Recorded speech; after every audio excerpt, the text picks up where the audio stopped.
Sure, once upon a time, in a sunny little village in Italy, there was a kind old woodcarver named Geppetto.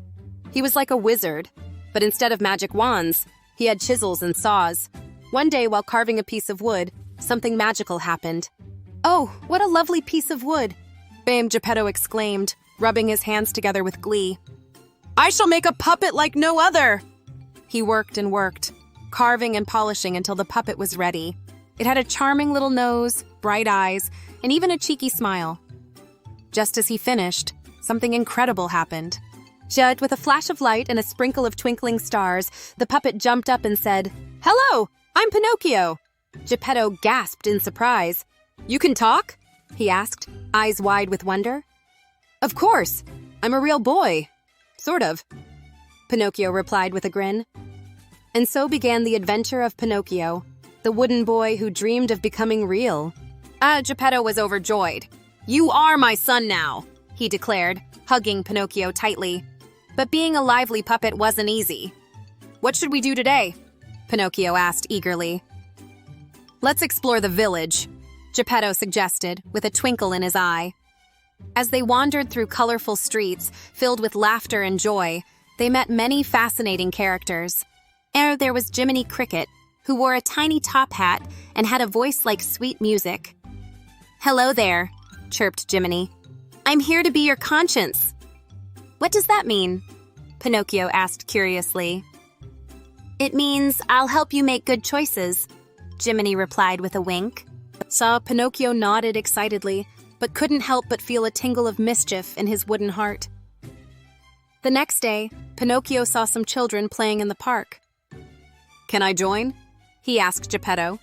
"Of course, but remember to listen to Jiminy," Geppetto warned gently.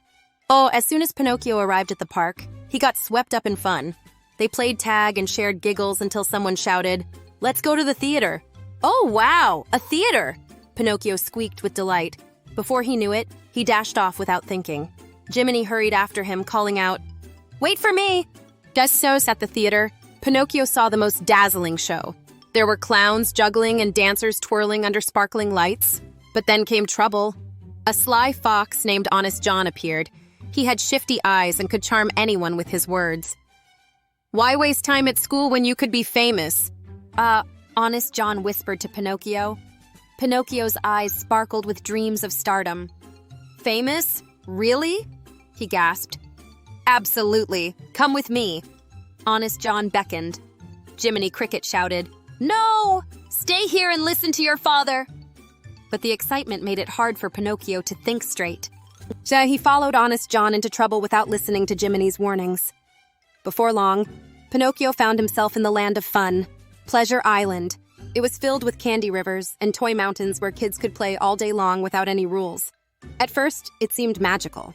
Yes, but soon enough, things began to change. Pinocchio noticed his friends turning into donkeys. "What's happening?" he cried in fear as his own ears began to grow long and floppy. "Oh no, I must escape!" He ran as fast as his wooden legs could carry him. With Jiminy guiding him through the chaos, they finally made it back home to Geppetto's workshop. The door creaked open slowly, revealing Geppetto waiting anxiously inside. "I was so worried about you," Geppetto exclaimed as he hugged Pinocchio tight. "I'm sorry for not listening," Pinocchio said sheepishly. Jiminy smiled proudly. "See? Listening is important." From that day on, Pinocchio learned to be brave and wise. He went to school and made new friends who loved him just as he was. A special wooden boy with a big heart. One starry night, after many adventures and lessons learned, something magical happened again. As Pinocchio gazed up at the twinkling sky, he felt warmth spread through his chest. Suddenly, poof! He transformed into a real boy. "Pinocchio, you did it!" Geppetto cheered with tears of joy in his eyes. "I'm real!" Pinocchio shouted gleefully, dancing around the room. "Always remember," said Jiminy with a proud nod, "to stay true to yourself." Aye? And from that day forward, Pinocchio lived happily ever after in the cozy little village with his father Geppetto and his wise friend Jiminy Cricket by his side. And that's how our dear friend Pinocchio learned about love, friendship, and what it truly means to be real. So always listen to your heart and those who care for you because every adventure can lead you home.